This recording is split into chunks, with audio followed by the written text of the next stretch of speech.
We're going to have a UFC fight. We're going to have a UFC fight. Think of this, on the grounds of the White House.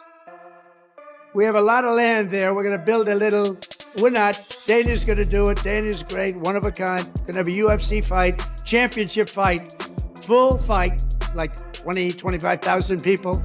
And we're going to do that as part of 250 also. We're going to have some incredible events, some professional events, some amateur events. But the UFC fight's going to be a big deal too. Yo, just wanted to wish you all a very happy and proud 4th of July.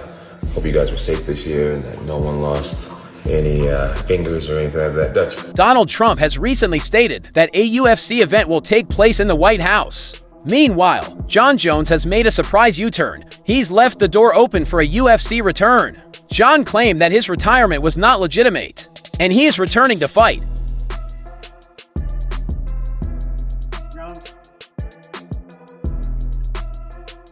He's been retired for 2 weeks, maybe less than that. That gets a bit blurry depending on what the timeline is.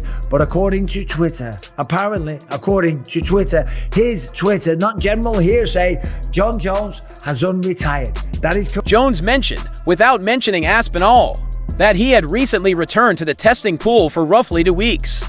We figured we would leave everyone's choices open. Fighting at the White House, that piqued his curiosity. You might have saw Donald Trump is saying that they're going to do a fight at the White House next year with 25,000 people. The greatest of all time isn't just back. He is pushing for a historic stage. Jon Jones has announced his desire to fight at the White House UFC event, the clearest sign yet that Bones is returning for a legacy-defining confrontation.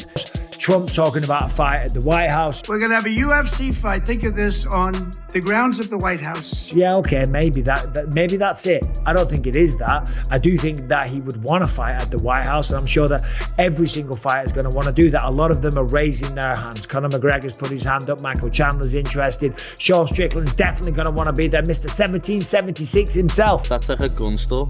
Yeah, and then here again. So I picked this. How do you go on? That's the Seagull I showed you last night.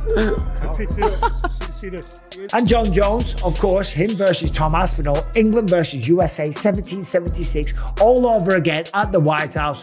Unbelievable. Of course, that should be top of the bill, right? Shortly after, Jones claimed to be back in the UFC's drug testing pool, suggesting a possible comeback fight.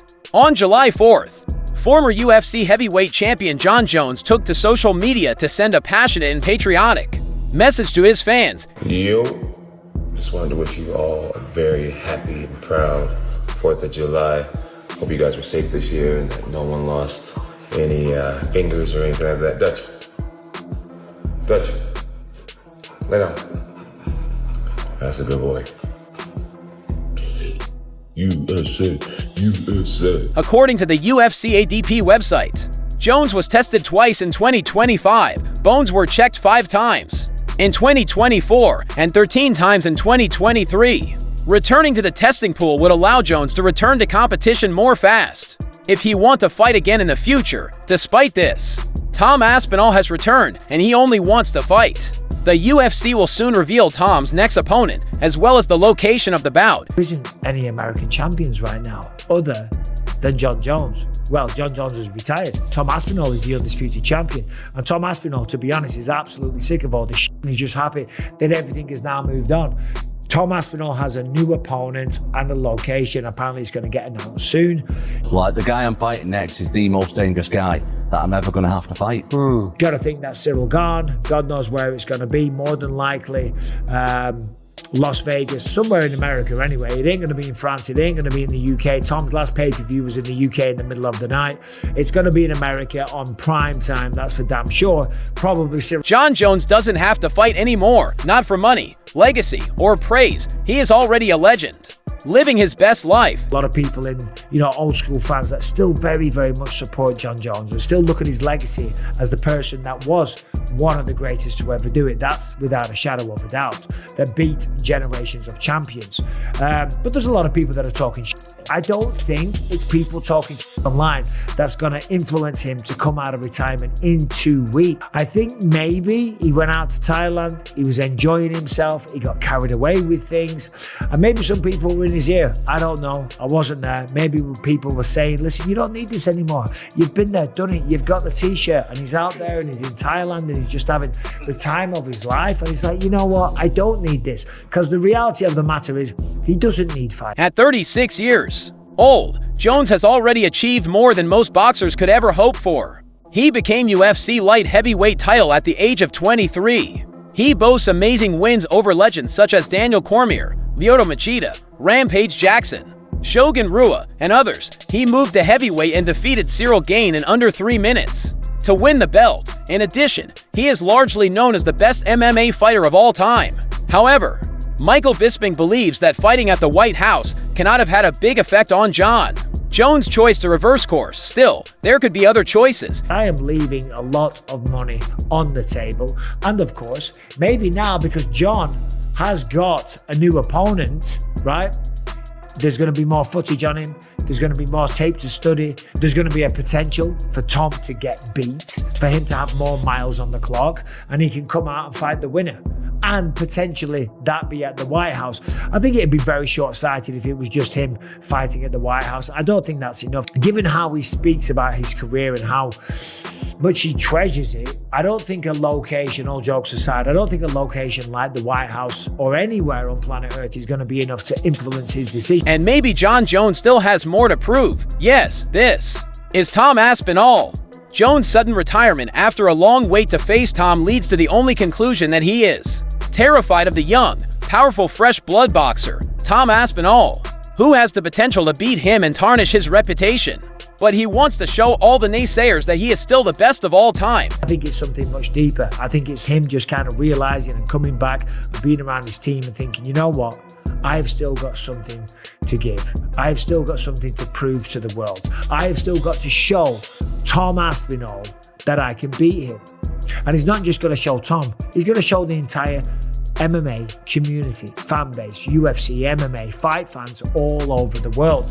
Because it does look like you walked away and ducked Tom Aspinall. Now, the whole MMA world, including fans and UFC analysts, thinks Jon Jones is avoiding a battle with Tom Aspinall, who is the most dangerous opponent in the heavyweight division today. But rather than battle Tom, Jon chooses to withdraw. Some have suggested that Jon sees Thomas too risky and would rather retire than face him. Jon has nothing more to show, yet his silence on Aspinall is causing people to talk. There's a lot of people thinking he avoided the first true test at heavyweight. Somebody with well-rounded skills, with knockout power, that is younger, that is bigger, that is faster, that is agile, that can wrestle and knows jiu-jitsu, that can do it all. The first time you came up against somebody like that, you walked away from the sport. That's not a good look. And maybe that is what has been eating away at him inside ever since he told the UFC, I'm going to walk away. Now, it is a quick U-turn. This must be one of the shortest retirements in the history of the UFC, okay? Or in all combat sports. 2 weeks? 2 weeks ago he retired. You've got to confirm, by the way, that you want to get taken out of the testing pool. Now it's time to reveal Donald Trump's most important UFC news yet. As a result, only the fights that spectators want to watch will take place. Dana White will decide who makes the fight card, or fans can vote on social media to choose the big events. So the UFC will start a new era with the fan in charge. There's a lot of people out there that are talking shit. The leftist media, they're all out there going, oh my God, this is crazy. They've gone full idiocracy. Look, listen, it's a bit of fun. It's a great sport. Donald Trump loves it, and he's loved the UFC for years. And I'll tell you what, if they put on a UFC event at the White House, I want to be there. If I was competing, I would have loved to compete at the White House. I'm very lucky I fought all over the world on almost every single continent. To fight at the White House, that would be unbelievable. It is all because of Donald Trump. He is leading the UFC into a bold new age. He wants these mega fights even more than fans do. With his leadership, the Octagon will create the ideal battles that we all desired, from legacy rematches to super fights. That felt like dream. Trump and Dana White, they have a very close friendship. Dana White, who has done some job, back in the early days when the UFC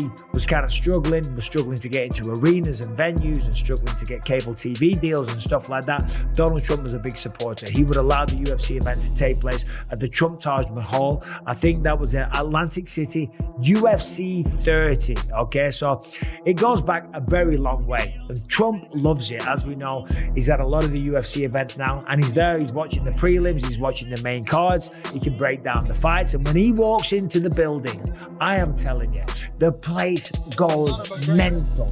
How are you going to do that? Madison Square Garden only holds 20,000 people. Listen, if they've got the land, they've got the money, they've got the know-how, they've got the resources, they've got the fighters. If anyone can do it, it's Donald Trump and Dana White. So bet your bottom dollar, 2026, we might get a UFC event at the White House, which would be absolutely insane. So, who would fight on that card? Of course, as I mentioned, a few fighters are already volunteering their services. Conor McGregor has put his hand up. Michael Chandler said, let's do this. There's a lot of people. Hey, I'm not surprised. So let's start with it. Main event. Main event at the White House, UFC, whatever. You don't give it a number. You just call it UFC White House or UFC America. The White House Octagon has just received its first iconic headliner. Jon Jones, the reigning UFC heavyweight champion, has finally joined the card. Following Trump's rocky UFC takeover, Bones suggested that he will fight again. The possibilities for this event are limitless. Stipe Miocic or Tom Aspinall would make for an unforgettable fight, with Trump's backing and Jones' star power. This might become the most talked about event in combat sports history. The only question is, who will face Bones on this amazing stage? Main event at the White House, who would this be? Well, we know that Jon Jones is one of Donald Trump's favorite fighters, and he just walked away from the sport. So Tom Aspinall apparently has a fight lined up. The date and the opponent will be announced soon. Like, the guy I'm fighting next is the most dangerous guy that I'm ever going to have to fight. You gotta think that that's Cyril Gane, okay? It's gotta be Cyril Gane. Tom Aspinall versus Cyril Gane. Can you imagine Cyril Gane gets beaten by Tom, but he makes him work for it? Let's say it goes to the 3rd, 4th, 5th round, even if it goes to a decision, okay? That's going to have Jon Jones thinking, hold on a minute, I can beat this guy. And if there's one fight, and if there's one location that Jon Jones would come out of retirement for, we might just get to see the greatest heavyweight fight of all time, if Tom only just scrapes by Cyril Gane. After Jon Jones staked his claim, Conor McGregor has entered the White House Octagon sweepstakes, saying that he is ready to make his spectacular comeback on the greatest stage possible. Jon Jones versus Tom Aspinall, England versus USA, all over again, okay? 1776, eat your goddamn hearts out, except this time, we're gonna whoop your ass, guys. Anyway, there's the main event. Let me know what you think about that one. Co-main event, listen, McGregor's already had his hand up. He's showing messages on Instagram with Dana White. He already said this is the perfect place to settle this score. Conor McGregor, the notorious one who is never afraid to shine light, pointed to a big fight. It may be the dramatic Nate Diaz trilogy, a clash with Michael Chandler, or a strange super fight. This fight that has been about 3 or 4 years in the making. Of course, they recorded The Ultimate Fighter. The fight never took place. There was a bunch of injuries. There was broken toes. My foot was up a leon. There was a bunch of rumors. All kinds of going on, right? But I'll tell you what, if there is a spot, if there is a place, it's the White House. Conor McGregor's no stranger to the White House. He's already been out there. He said he's going to run to be the Prime Minister or the President of Ireland. He spoke to the world's media at the White House. So he's very familiar with this place. And of course, he would love to insert himself to this legendary historic event. And of course, taking on Michael Chandler, who was just destroyed by Paddy Pimblett. If Conor could come back, and that's a big if he could come back, the White House wouldn't be a bad place to do it. He's already been there, and I think he would probably beat Michael Chandler. This is the kind of mega fight Trump wants. Star power, mayhem, and history in the making. Both Jones and McGregor are now asking for a stage at the White House. The UFC could stage its most wild show ever. If the UFC goes to the White House, Dana White will have a great chance to promote American stars, which means fighters like Jon Jones, Colby Covington, Sean Strickland, and Jorge Masvidal might receive the call.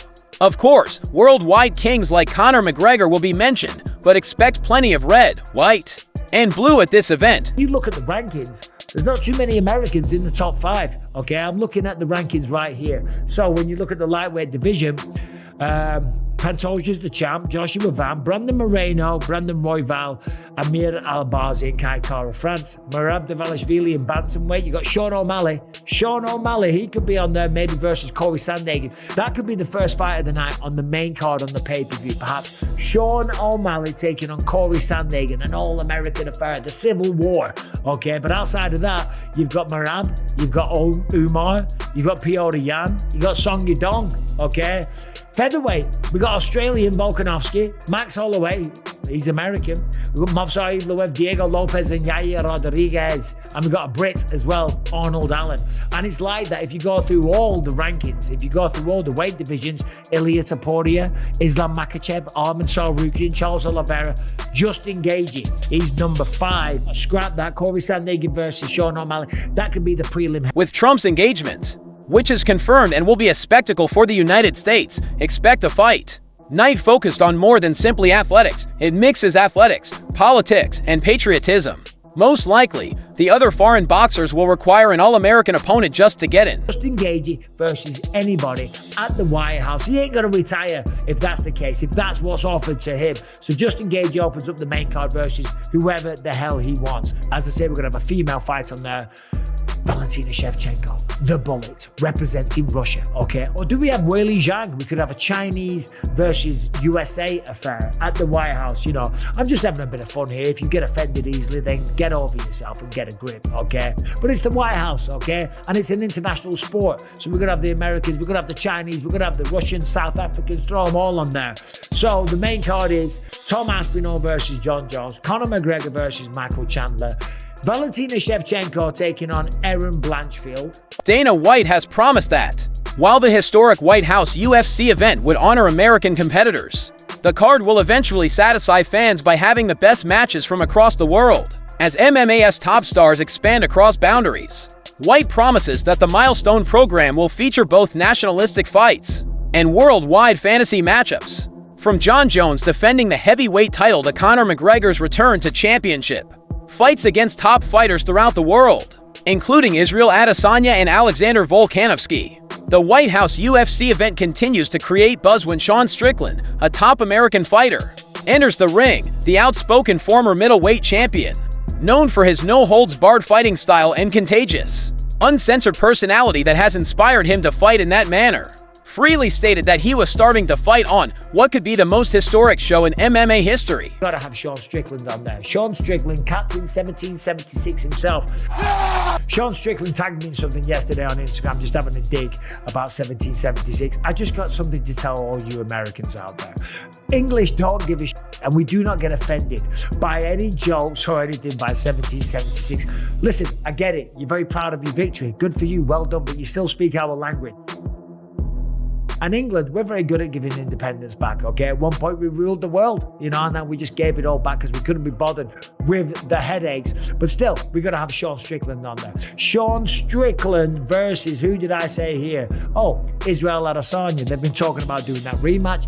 Izzy said recently, that's the one that he wants to get back. So show Israel Adesanya versus Sean Strickland, another international affair involving the real American Sean Strickland, man. This is the land of the free. I eat McDonald's and cheese. Strickland adds another intriguing layer to the already stacked card by being involved in a possible rematch with Israel Adesanya, or, if fate has it, facing another American contender where King of the Hill is determining who will champion the sport itself, or with Dricus du Plessis if he defeats Khamzat Chimaev and returns to John Jones. He might be coming out of retirement to fight Tom Aspinall. Jones officially retired on June 21st, and Aspinall was crowned the champion, getting the title of undisputed heavyweight champion.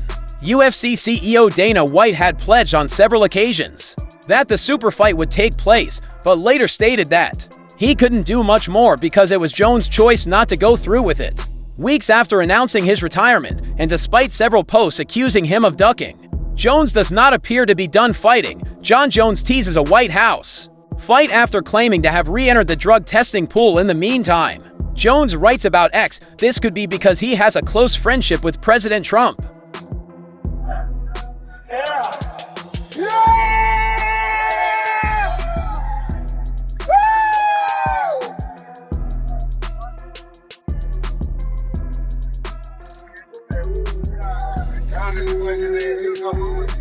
nerves you added to this event. I'm so nervous. I'm so glad that This ensures that the promotion lives up to the larger-than-life, biggest in UFC history expectations by combining the spectacle of red, white, and blue with the international popularity that has transformed MMA into a global carnival, while remaining true to Donald Trump's initial proposal of simply giving the fans what they want, based on the words of championship fights rather than the fighters' nationalities. The bottom line is this: while it is clear that this will take place in the White House, the Octagon belongs to the entire world as the White House UFC event takes form. Jon Jones is ready to cement his reputation in the most remarkable setting possible. Whether he fights a legendary great in Stipe Miocic, defends his title against a hungry new champion in Tom Aspinall, or meets a surprise opponent in the form of a super fight, Jones' presence ensures that this is more than just a fight night.